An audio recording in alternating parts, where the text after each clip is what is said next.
بسم اللہ الرحمن الرحیم۔ حضرت امام حسین علیہ السلام کے گھوڑے کا نام ذوالجناح تھا۔ ایران کے بادشاہ نے ذوالجناح کو تحفے کے طور پر رسول پاک صلی اللہ علیہ وآلہ وسلم کو دیا تھا۔ آپ صلی اللہ علیہ وآلہ وسلم کا یہ مشہور معجزہ ہے۔ آپ صلی اللہ علیہ وآلہ وسلم جس گھوڑے پر بھی بیٹھ جایا کرتے تھے، اس گھوڑے کی عمر بڑھ جایا کرتی تھی۔ اسی لیے اتنا عرصہ گزر جانے کے بعد، یعنی رسول پاک صلی اللہ علیہ وآلہ وسلم کو رحلت کیے 50 سال گزر چکے تھے، جب کربلا کا واقعہ پیش آیا اور کربلا کے میدان میں یہ گھوڑا صحت مند اور چوک و چوبند حضرت امام حسین رضی اللہ عنہ کے ساتھ کھڑا تھا۔ اس گھوڑے کی رفتار اور اس کی خوبصورتی کی وجہ سے اس کا نام ذوالجناح رکھا گیا تھا۔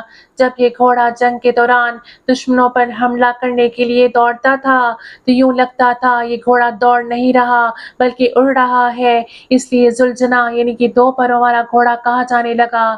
حضرت امام حسین رضی اللہ عنہ کو بچپن سے ہی اس گھوڑے سے بہت لگاؤ تھا۔ ایک مرتبہ حضرت امام حسین رضی اللہ عنہ اپنے نانا جان رسول پاک صلی اللہ علیہ وآلہ وسلم کے پاس گئے۔ اس وقت آپ ذوالجناح کے پاس تھے اور کچھ صحابہ کرام بھی آپ کے پاس موجود تھے۔ جب حضور پاک صلی اللہ علیہ وآلہ وسلم نے اپنے نواسے حضرت امام حسین رضی اللہ عنہ کو دیکھا تو ان سے پوچھا، کیا تم اس گھوڑے پر سواری کرنا چاہتے ہو؟ حضرت امام حسین رضی اللہ عنہ نے ہاں میں جواب دیا۔ حضرت امام حسین کی یہ بات ذوالجناح نے بھی سن لی تو ذوالجناح حضرت امام حسین کے قدموں کے پاس آ کے بیٹھ گیا تاکہ آپ اس پر آسانی سے سوار ہو سکیں۔ حضرت امام حسین اس گھوڑے پر بیٹھ گئے اور گھوڑے کا یہ سارا منظر دیکھنے کے بعد نبی کریم صلی اللہ علیہ وآلہ وسلم کی آنکھوں میں آنسو آ گئے۔ رسول پاک صلی اللہ علیہ وآلہ وسلم حضرت امام حسین رضی اللہ عنہ سے فرمانے لگے، بیٹا یہ وہی گھوڑا ہے جو عاشورہ کے دن تمہاری مدد کرے گا۔ پھر رسول پاک صلی اللہ علیہ وآلہ وسلم نے وہ گھوڑا حضرت امام حسین رضی اللہ عنہ کے حوالے کر دیا۔ رسول پاک صلی اللہ علیہ وآلہ وسلم کا ذوالجناح حضرت امام حسین رضی اللہ عنہ کے پاس آ گیا۔ کہا جاتا ہے کہ ذوالجناح نے میدان کربلا میں حضرت امام حسین رضی اللہ عنہ کے ساتھ وہ محبت اور وفاداری کی کہ خود وفا بھی ذوالجناح کی وفا پہ ناز کرنے لگی۔ ذوالجناح کے بارے میں یہ بات بہت مشہور ہے کہ جب یزیدیوں نے حضرت امام حسین رضی اللہ عنہ اور ان کے رفقا کا پانی بند کر دیا تھا تو ذوالجناح کو میدان کربلا میں کافی بار پانی پینے کا موقع ملا تھا، لیکن ذوالجناح نے پانی نہیں پیا۔ پانی نہ پی کر اس نے حضرت امام حسین کے ساتھ اپنی وفاداری کا وعدہ پورا کیا۔ 10 محرم عاشورہ کے دن حضرت امام حسین رضی اللہ عنہ اپنے گھوڑے سے گرے تو ذوالجناح آپ کے سامنے اس طرح سے کھڑا ہو گیا کہ یزیدی لشکر سے مارا ہوا ہر تیر ذوالجناح کے جسم میں پیوند ہو جاتا تھا، اور اس نے حضرت امام حسین کی حفاظت میں ایسا کردار ادا کیا کہ تیروں کی بارش نے ذوالجناح کے جسم کو چھلنی کر دیا۔ روایت میں آتا ہے کہ اپنے بدن پہ تیر کھانے کے باوجود ذوالجناح نے یزیدی فوج کے 60 افراد کو موت کے گھاٹ اتار دیا۔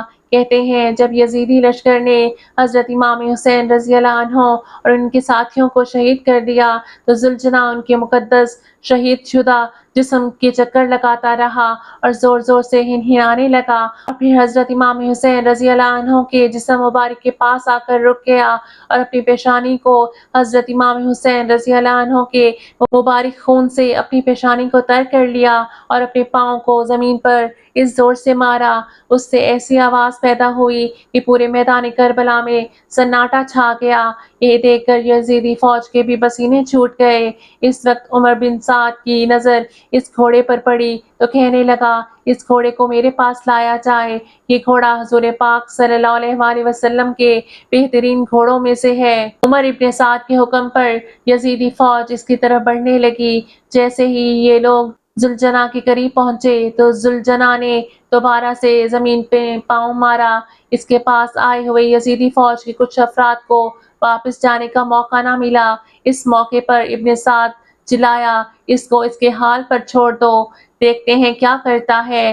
پھر وہ گھوڑا ہجوم سے نکل کر حضرت امام حسین رضی اللہ عنہ کے شہید شدہ جسم مبارک کے پاس آ کر بیٹھ گیا اور اس طرح سے رونے لگا جیسے کوئی کسی جوان کی موت پر روتا ہے۔ روایت میں آتا ہے کہ ایک شخص امام بقی کی خدمت میں پیش ہوا اور کہنے لگا، اے وقت کے امام، آپ تو کربلا کے میدان میں اس وقت موجود تھے جس وقت امام حسین رضی اللہ عنہ اپنے گھوڑے کے زین سے نیچے گرے اور ذوالجناح حضرت امام حسین کے شہید ہوئے جسم مبارک کے ارد گرد گھومنے لگا۔ اس وقت یہ گھوڑا کیا کہہ رہا تھا؟ یہ سن کر امام بقی زور زور سے رونے لگے اور فرمانے لگے، جس وقت حضرت امام حسین رضی اللہ عنہ اپنے گھوڑے سے نیچے گرے، ذوالجناح حضرت امام حسین کے گرد چکر لگانے لگا تاکہ یزیدی فوج کی طرف سے لیا گیا تیر کا کوئی نشانہ آپ کے جسم مبارک کو چھو نہ سکے۔ یزیدی فوج کی طرف سے آنے والے ہر تیر کو ذوالجناح نے اپنے جسم پر جھیلا اور اس کے جسم پہ اتنے تیر لگے کہ اس کے جسم کا کوئی حصہ ایسا نہ تھا جہاں سے خون نہ بہہ رہا ہو، اور ایسے میں ذوالجناح چیخ کر یہی کہہ رہا تھا، لعنت ہو تم لوگوں پر جو رسول پاک صلی اللہ علیہ وآلہ وسلم کے نواسے حضرت امام حسین رضی اللہ عنہ پر ظلم کر رہے ہو۔ تو دوبارہ اس شخص نے امام بقی سے پوچھا، کیا وہ گھوڑا اس وقت کچھ اور بھی کہہ رہا تھا؟ تو امام دوبارہ زور زور سے رونے لگے کہ اس وقت وہ گھوڑا حضرت امام حسین سے چیخ چیخ کر یہی کہہ رہا تھا، حضرت امام حسین رضی اللہ عنہ،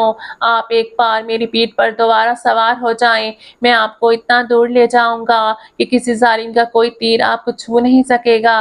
یہ سن کر حضرت امام حسین رضی اللہ عنہ نے ذوالجناح سے کہا، تم خیموں میں جا کر میرے گھر والوں کو یہ بتاؤ کہ حسین اپنے نانا کے پاس پہنچ گیا ہے۔ یہ سن کر یہ گھوڑا خیموں کی طرف بھاگنے لگا اور خیموں کے باہر جا کر زور زور سے ہنہنانے لگا۔ بیویوں نے سوچا کہ شاید حضرت امام حسین رضی اللہ عنہ تشریف لائے ہیں، لیکن جب باہر آ کر دیکھا تو سواری تو موجود تھی لیکن اس کے اوپر سوار نہ تھا، اور دیکھا کہ حضرت امام حسین رضی اللہ عنہ کا گھوڑا زخموں سے چور ہے۔ یہ منظر دیکھ کر تمام خیمے کی بیویاں اور بچے رونے لگے۔ اتنے میں حضرت بی بی سکینہ رضی اللہ عنہا گھوڑے کے پاس آئیں اور پوچھنے لگیں، مجھے یہ بتاؤ، جب میرے بابا میدان کربلا کی طرف گئے تھے کیا وہ پیاسے تھے؟ کیا انہوں نے پانی پیا تھا؟ کیا انہیں پیاسا ہی شہید کر دیا گیا؟ یہ سن کر گھوڑا زور زور سے ہنہنانے لگا اور یہ منظر دیکھ کر بیویاں زور زور سے رونے لگیں۔ بی بی سکینہ دوبارہ گھوڑے سے مخاطب ہوتی ہیں اور کہتی ہیں، اے میرے بابا کے گھوڑے، تمہاری حالت یہ بتاتی ہے کہ میرے بابا کو شہید کر دیا گیا ہے۔ اس کے بعد وہ شخص دوبارہ امام بقی سے پوچھتا ہے، اس گھوڑے ذوالجناح کا کیا ہوا؟ تو امام صاحب نے جواب دیا، کیونکہ دشمن وہ گھوڑا حاصل کرنا چاہتے تھے اور وہ گھوڑا حضور پاک صلی اللہ علیہ وآلہ وسلم کا بہترین گھوڑا تھا، اس لیے اس نے خود کو دریائے فرات کے حوالے کر دیا۔ ذوالجناح نے کہا کہ اب میرے سوار ہی نہیں رہا تو میں زندہ رہ کر کیا کروں گا؟ اور یوں حضرت امام حسین رضی اللہ عنہ کے شہید ہو جانے کے بعد یہ گھوڑا بھی دنیا سے چلا گیا۔ اللہ پاک آپ کا اور ہم سب کا حامی و ناصر ہو، آمین۔